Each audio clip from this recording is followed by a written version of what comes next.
ओम शांति। आज पत्र पुष्प के अमृत वचनों में हम सुनेंगे हमारी परम आदरणीय दादी जानकी जी के अमृत वचन, या ये कहें दादी जानकी जी का मनन चिंतन। दादी की क्लास का टॉपिक है सच्चाई और सत्य कर्म की शक्ति जीवन को हीरे जैसा मूल्यवान बना देती है। सच्चाई और सत्य कर्म की शक्ति जीवन को हीरे जैसा मूल्यवान बना देती है। ये क्लास है 23 जुलाई 2006 का। संगम युग डायमंड युग है, इसलिए हम सब रोज़ सवेरे सवेरे कहते हैं डायमंड मॉर्निंग। संसार में हीरे को सबसे अच्छा और कीमती माना जाता है। जेवर भी सच्चे सोने के बनाएंगे, फिर उसमें हीरे रत्नों को सजाएंगे। सच्चाई की शक्ति, सत्य कर्म की शक्ति हीरे जैसा जीवन बना देती है। सच्चाई, सत्य कर्म ये जैसे जीवन को मूल्यवान हीरे जैसा बनाती है। जीवन में जो वैल्यूज़ हैं वही बताती है कि ये हीरे जैसा है। दुनिया के हर कोने में बाबा के बच्चे हैं, बाबा की उन पर नज़र है। कोई कहते हैं हम बाबा को ढूंढ रहे थे, कोई कहते हमें बाबा ने ढूंढा। हम तो मस्ती में घूम रहे थे, कमा रहे थे, खा रहे थे, गंवा रहे थे। यहाँ तो है बूंद बूंद से तालाब। बाबा मेरा है, इसका एक बाप, उसका दूसरा कोई नहीं।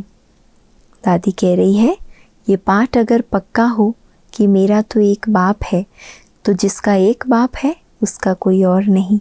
हम सब का बाप एक है, लक्ष्य एक है।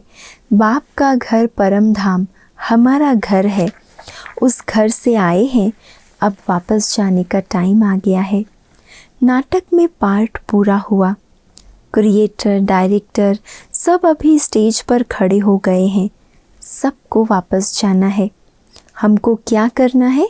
परम धाम निर्वाण धाम में जाना है, तो यहाँ ही पावन बनना है। आवाज़ से परे रहना है।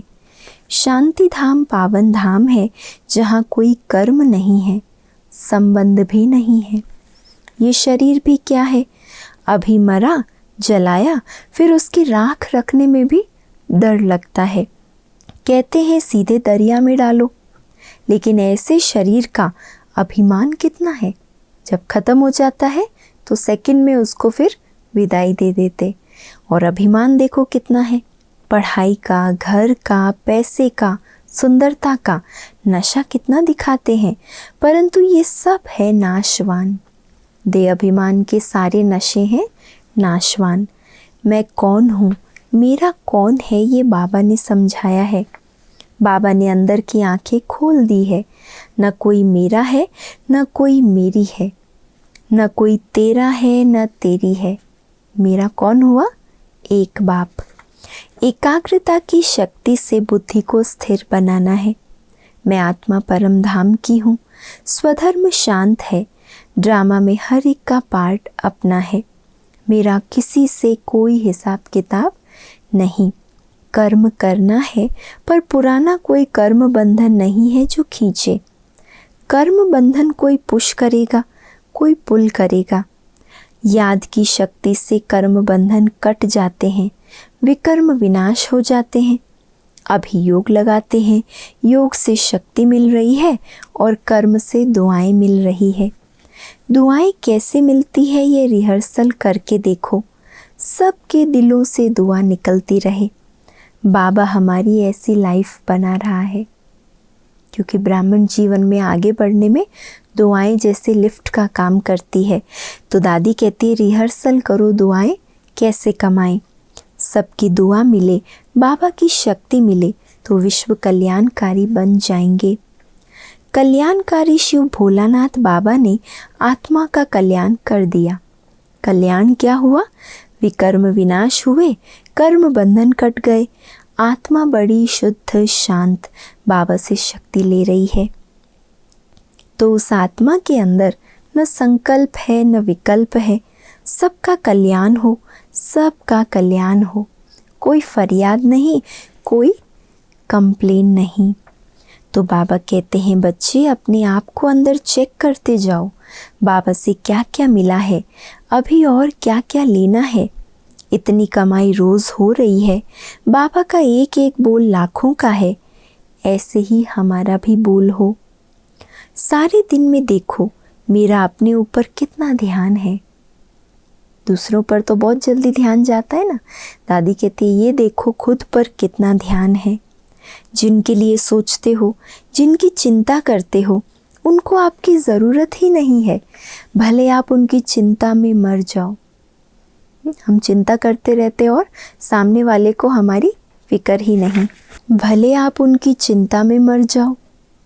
सारा दिन जिनकी चिंताओं में लगे बैठे हैं, दादी कह रही उनको आपकी कोई चिंता ही नहीं है और आप सारा दिन उनके पीछे लगा देते। कहेंगे फालतू चिंता करता है, मेरे को जो करना है मैं करूँगा, तो मैं क्यों चिंता करूँ। राज्य पद पाना है तो यहाँ संस्कार बनाने हैं।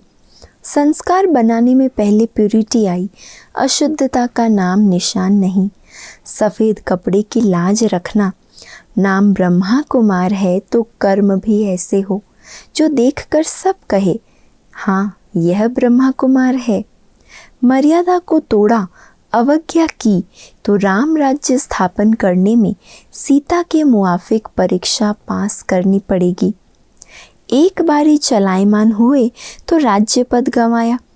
चलाईमानी हुई तो रावण को चांस मिला राम से अलग कर जेल में बिठाने का। पर चांस दिया किसने? हमारी चलाईमानी ने। फिर जो मेरा राम है उसको ओ राम कहने लग जाते। कितना अंतर हो जाता। मेरा कहा तो अधिकार और ओ राम कहना मना पुकार रहे हैं ना। फिर जेल से निकली तो राम इतना जल्दी नहीं कहेगा तुम मेरी हो। वह कहेगा पहले तपस्या करो, योग अग्नि से पार हो जाओ, फिर से उनका बनकर रहने में बड़ी तपस्या करनी पड़ेगी। तो राम से हम वियोग करें ही क्यों कि फिर से योग लगाने में इतनी हमें परीक्षा देनी पड़े। तो चलाईमानी दूर कर देती है, मेरा राम ये अनुभव करने नहीं देती। डोलाई मानी, अरे बड़ी तकलीफ आई है, शरीर को कुछ हो जाए, धन को कुछ हो जाए, संबंध चला जाए, अरे तेरा राम कहाँ गया। शरीर भी चला जाए तो भी मैं उसकी हूँ, उस खुशी में जाए ना, इनकी उनकी थोड़ी ही हूँ। इतना अंतर मन से दिल से पुरुषार्थ करने वाले केवल 1% होंगे जो ये सोचे कि हम इतना जिगर से बस मेरा तो एक शिव बाबा, दूसरा न कोई। दादी कहती है ऐसा पुरुषार्थ जो अंतर मन का और दिल का है, ऐसे करने वाले सिर्फ 1% हैं। बाबा की बेटी हो तो कैसी, बेटा हो तो कैसा, चलाई मान डोलाई मान ना हो, अंगद हनुमान जैसा। भगवान का बच्चा और कैसा होना चाहिए दादी वो बता रहे। अंगद हनुमान जैसा, कोई हिलाए तो भी ना हिले। अरे बिना बात के भी हिलते रहते हैं, अंदर अपने आप ही हिलते रहते। आंतरिक अवस्था कुछ न कुछ डगमग होती रहती है, बिना बात के भी हिल जाते। कारण बुद्धि स्थिर नहीं। अचल अडोल रहने का अंदर लक्ष्य हो, टू मच बातें ना हो। सब कुछ है, कुछ नहीं चाहिए, है भी तो किसी को दे दो, काम में लगा दो। कोई दे तो सोचो क्या करेंगे, कहाँ रखेंगे। अभी अभी आया, खाया पूरा। पर डोलाई मानी, कोई मेरी निंदा करता है, कोई झूठ बोलता है, इसी चिंता में मरेगा तो क्या हाल होगा। बाबा का चेहरा शुरू से लेकर लास्ट तक एक जैसा रहा। बच्चे तो नटखट ही थे, कोई कहता था मैं जा रहा हूँ, बाबा ने कभी गुस्सा किया ही नहीं। बाबा को सामने मुंह पर कहकर बाबा मैं तो ये ज्ञान छोड़कर जा रहा हूँ, ऐसे बच्चे भी थे। फिर भी बाबा ने कभी गुस्सा नहीं किया।